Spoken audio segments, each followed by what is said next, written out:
Como ficam as relações de trabalho durante a pandemia? O isolamento social, atividades remotas e reuniões virtuais ganharam força e mudanças no mercado devem permanecer na rotina dos trabalhadores.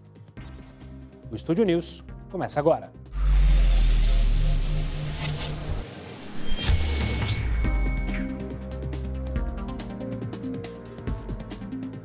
Para falar sobre esse tema, eu converso com Alexandre Belmonte, ministro do Tribunal Superior do Trabalho. Seja muito bem-vindo, ministro. Obrigado pela participação aqui conosco. Agradecimento é meu, Gustavo.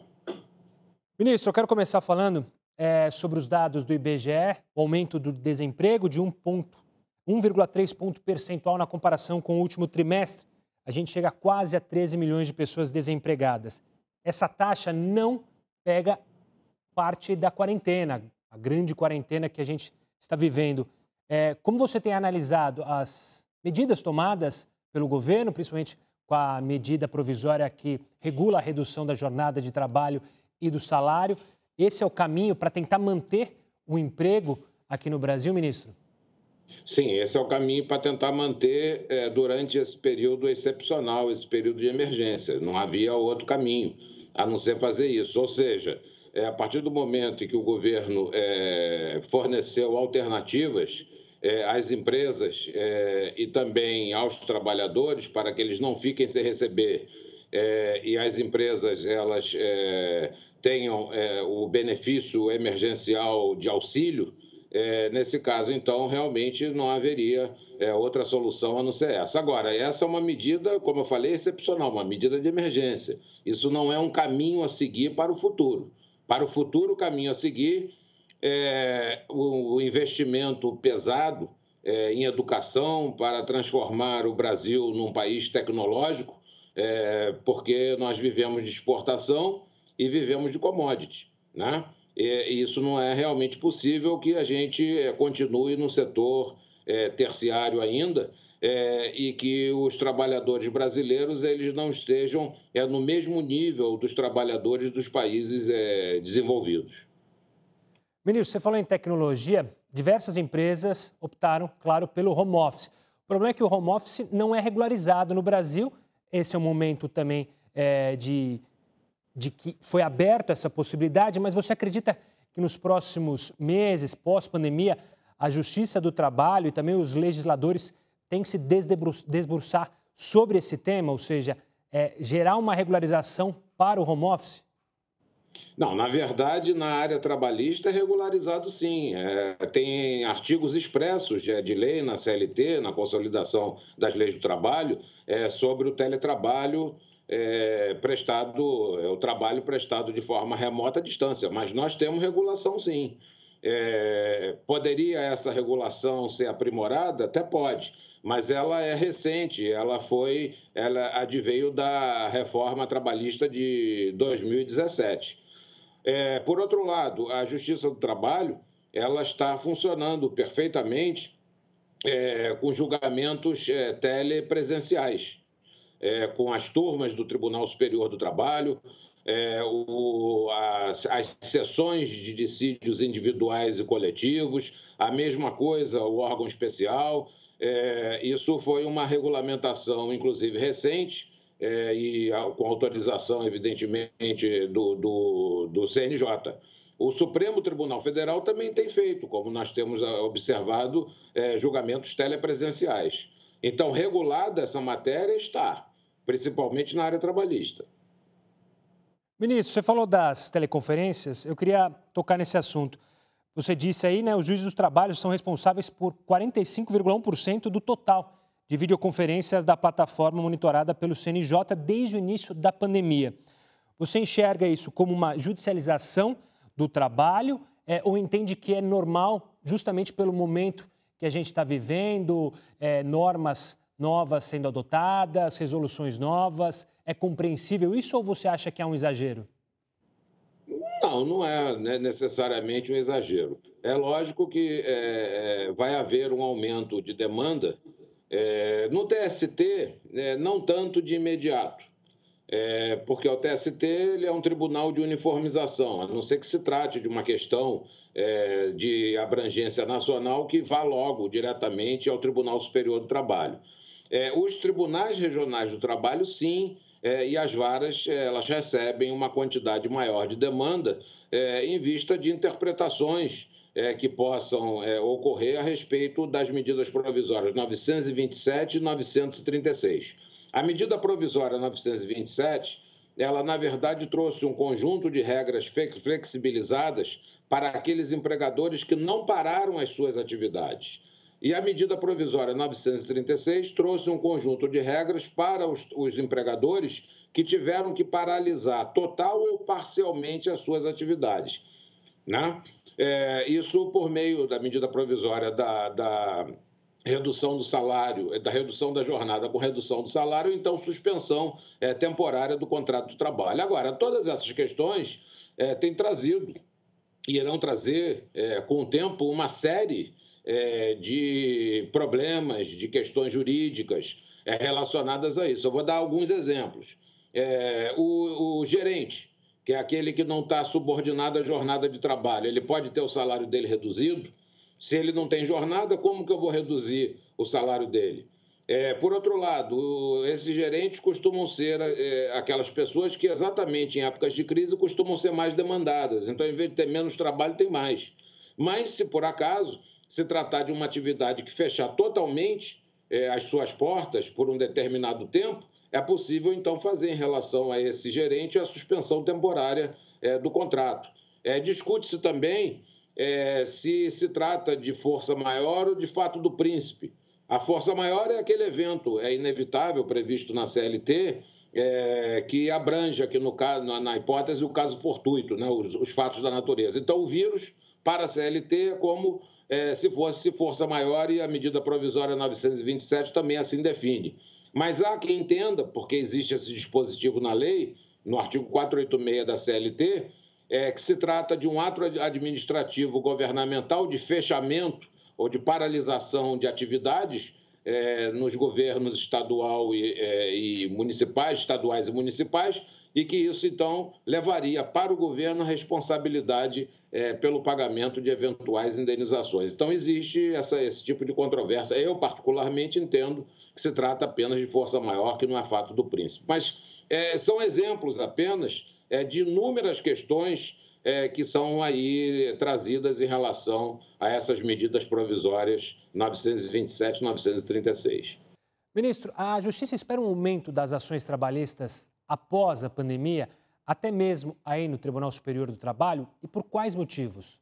Olha, como decorrência da pandemia e de questões relacionadas à pandemia, evidentemente nós iremos ter um aumento de causas trabalhistas, não há dúvida nenhuma, porque vai haver um despedimento muito grande nesse período em relação aos trabalhadores que vão buscar reparações na Justiça do Trabalho.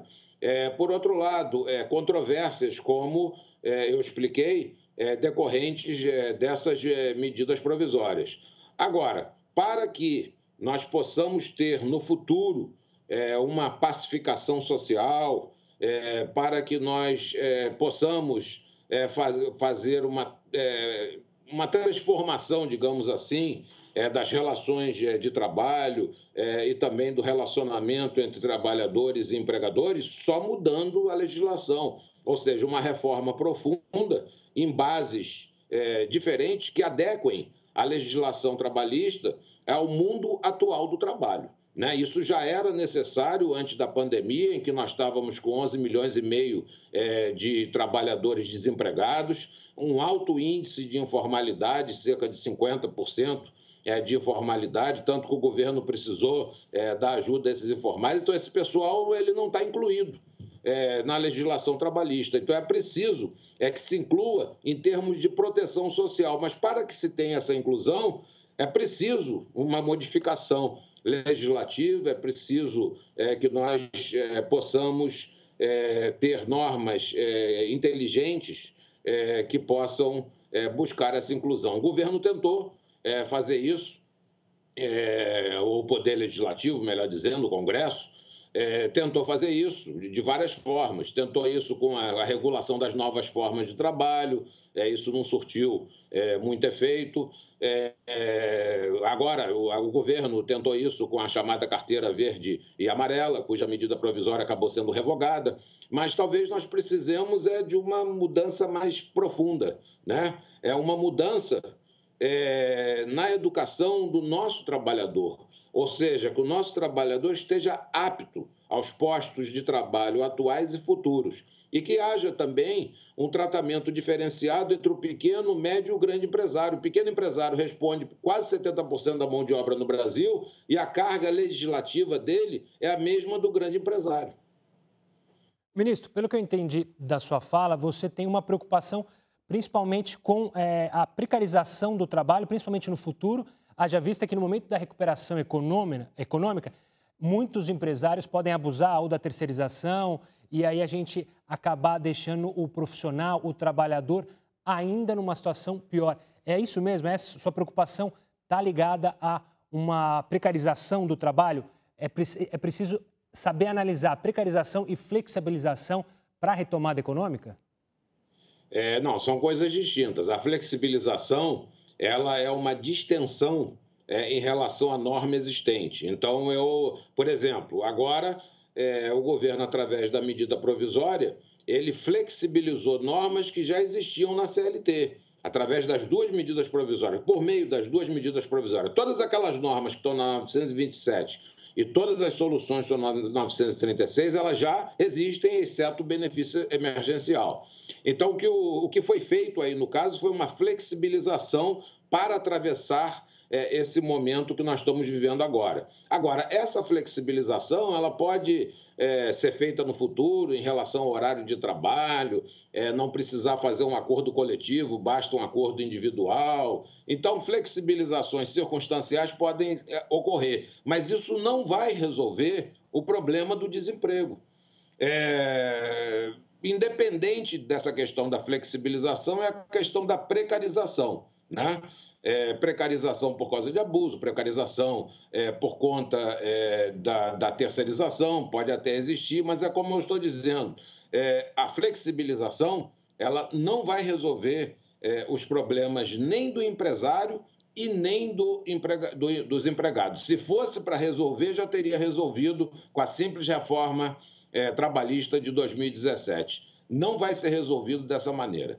Só vai ser resolvido com crescimento econômico, só vai ser resolvido com tratamento diferenciado entre pequeno, médio e grande empresários, só vai ser resolvido com a inclusão dos trabalhadores semidependentes, aqueles que trabalham em plataformas digitais, por exemplo. Só vai ser incluído, só vai haver essa transformação se nós tivermos no Brasil futuramente a pluralidade sindical. Então, são questões mais profundas que vão permitir a partir de instrumentos endógenos, ou seja, legislativos, e instrumentos exógenos, ou seja, que independem da legislação trabalhista, como investimento em educação, é que nós vamos ter no futuro um trabalhador melhor e também relações de trabalho em que não haja essa precarização. Ministro, quero agradecer demais a sua participação aqui conosco no Estúdio News. Muito obrigado e até uma próxima. Obrigado, Gustavo. Um abraço. Um forte abraço, ministro. O Estúdio News agora vai para um rápido intervalo e volta já. Não saia daí.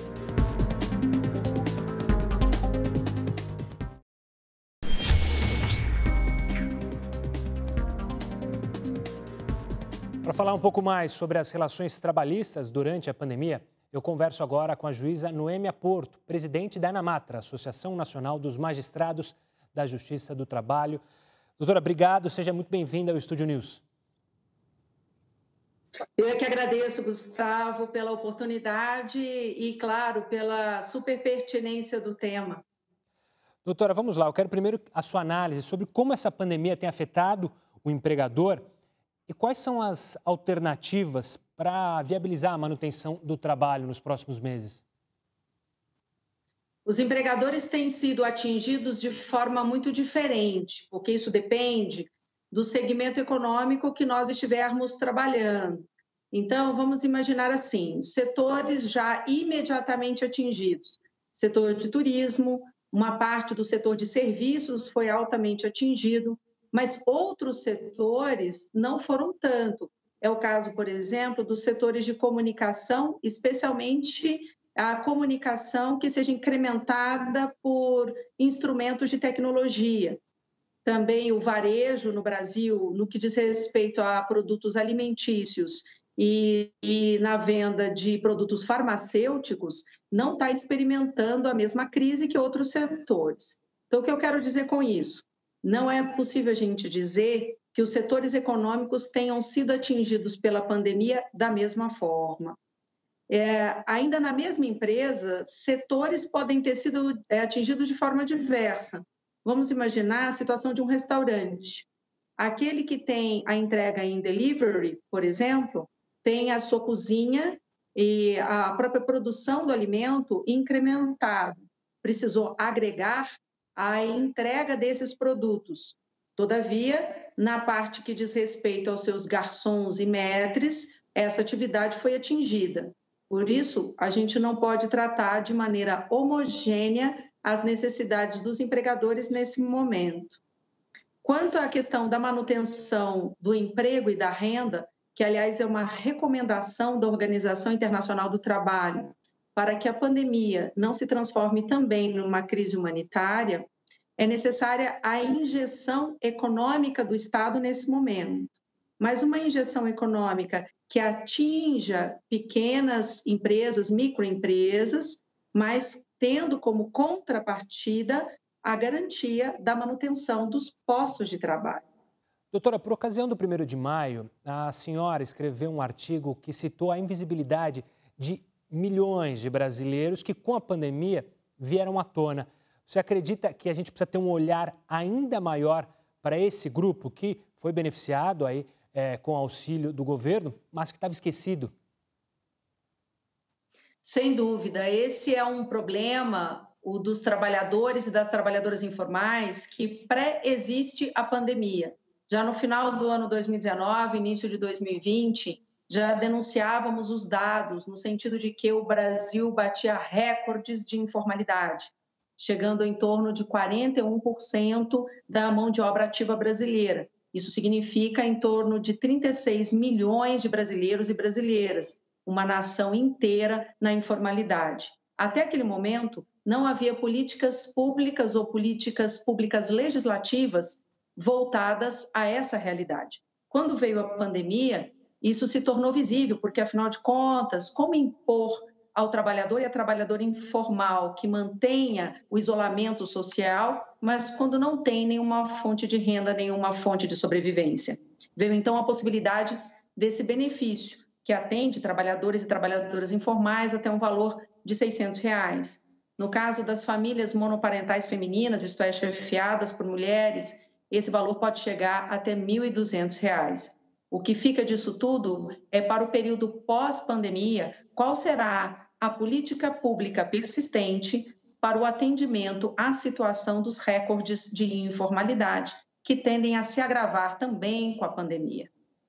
Doutora, muitos analistas dizem que o mundo pós-pandemia será completamente diferente em vários setores. Eu queria a sua análise. Como será a Justiça do Trabalho depois dessa readaptação após a pandemia? A Justiça do Trabalho, que para alguns é muito criticada, para outros elogiada. Eu queria a sua análise para o futuro. Você acha que vai ter mudança na Justiça do Trabalho? Eu acredito que sim. Acredito que essa mudança deve ocorrer em várias vertentes.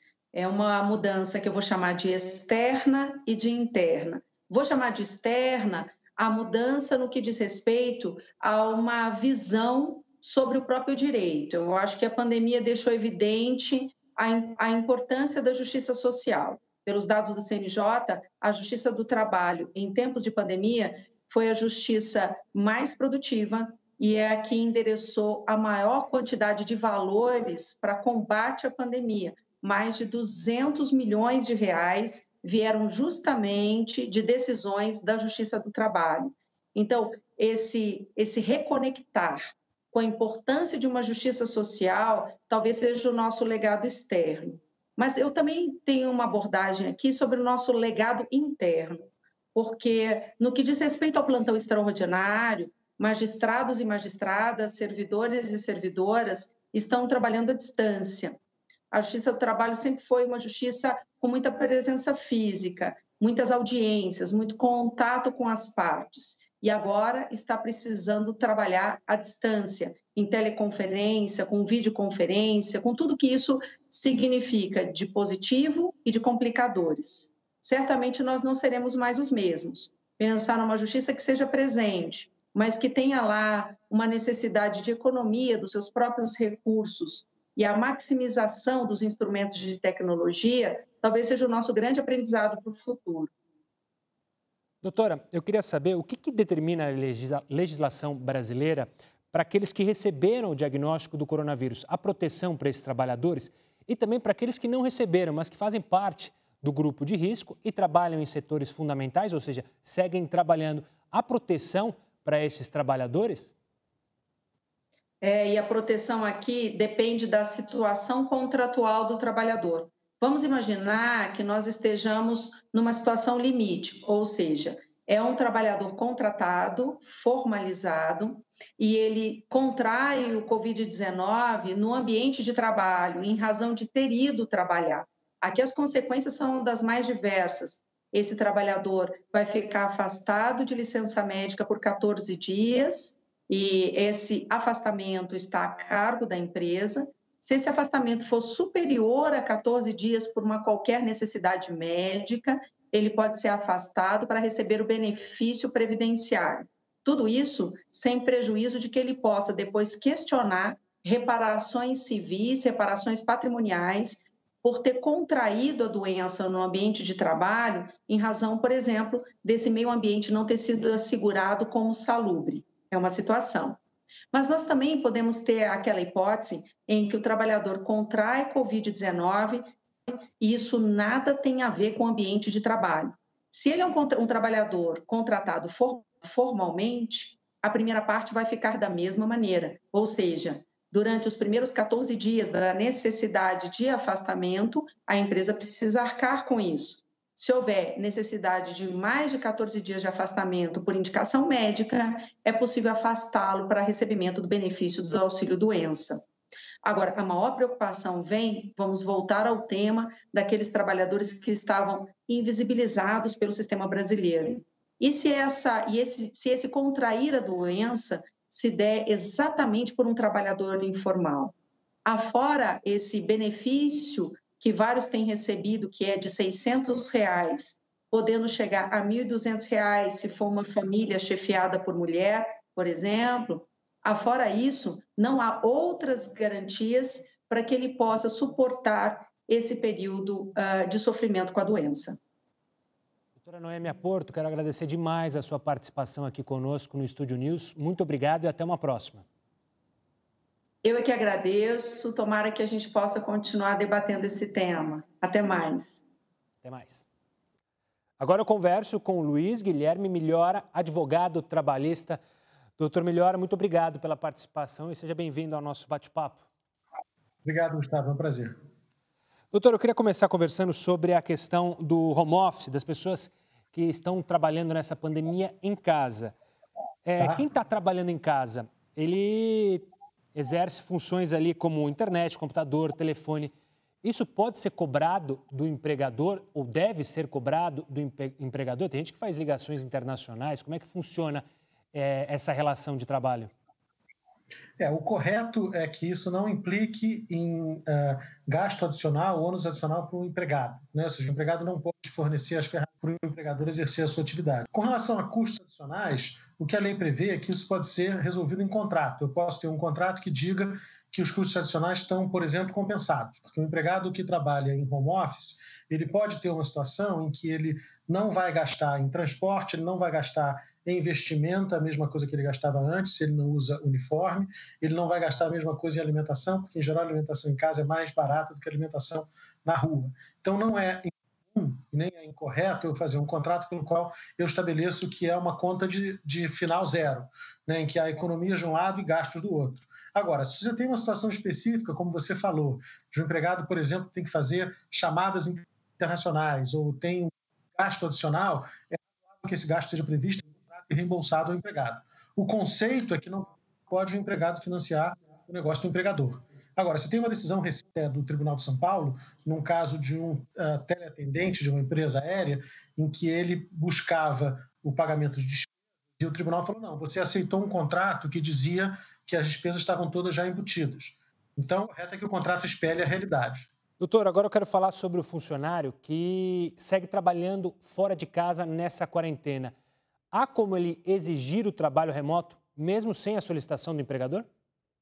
Se o trabalho remoto for possível, e aí é uma questão interessante, qual é a atividade que é possível?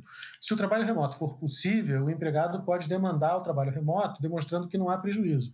Então, se você trabalha numa situação dentro de uma empresa em que tudo que você faz pode ser feito através dos meios telemáticos, computador, videoconferência, etc. e tal, é razoável que você possa fazer isso para garantir a sua segurança. É razoável que você possa, inclusive, demandar isso.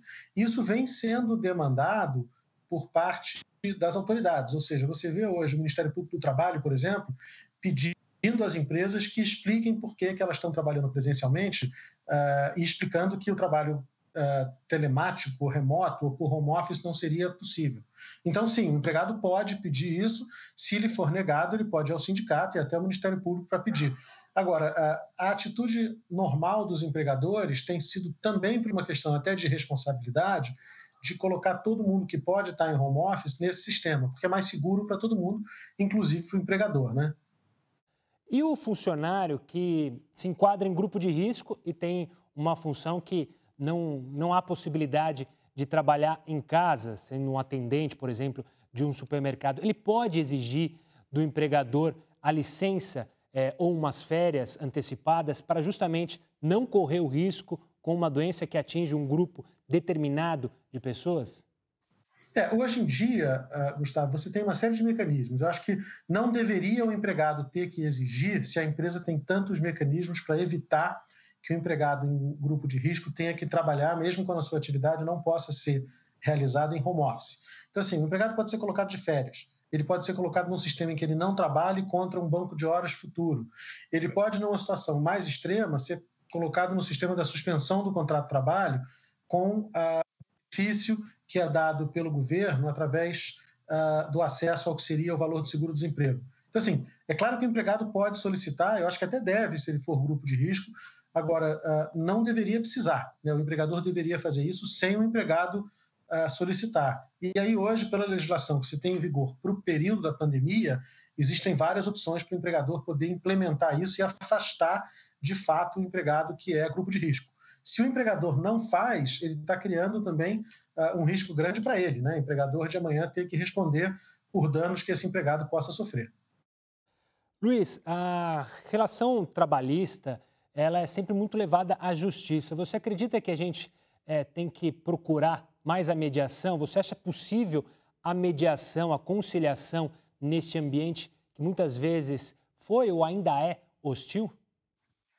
Eu acho que a mediação é uma solução que está sendo buscada com grande êxito pelo próprio judiciário. O judiciário sabe que o nível de litígio é muito alto e que o litígio nem sempre é a melhor solução, pela demora, pelo custo e tudo mais. Então, existem hoje vários elementos de mediação, vários painéis de mediação dentro dos próprios tribunais. Isso é muito comum. Então, existe um prestígio da mediação. Tem a mediação também conduzida pela própria Secretaria do Trabalho, pelo antigo Ministério do Trabalho, hoje Ministério da Economia, e você pode ter até a mediação conduzida ou proposta pelos sindicatos. Então, a mediação é uma ótima solução para todos esses conflitos, do ponto de vista de todas as partes, né, do empregado e do empregador. O ponto da mediação é que, se for um empregado que realmente tem pouco poder de barganha, é interessante que essa mediação se dê ou perante o judiciário, ou o Ministério Público, ou o sindicato, para que você equilibre as forças na mediação. Muitas vezes o empregado, numa mediação sozinho, ela pode não funcionar por ele se sentir coagido, né? Doutor Luiz, eu quero agradecer demais a sua participação aqui no Estúdio News. Muito obrigado e até uma próxima. Muito obrigado a você, Gustavo. Um abraço. Um abraço. O Estúdio News fica por aqui. Eu conversei com Luiz Guilherme Milhora, advogado trabalhista, Alexandre Belmonte, ministro do Tribunal Superior do Trabalho, e Noêmia Porto, presidente da ANAMATRA, a Associação Nacional dos Magistrados da Justiça do Trabalho.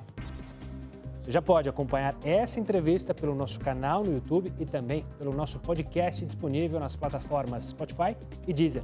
Semana que vem tem mais. Até lá!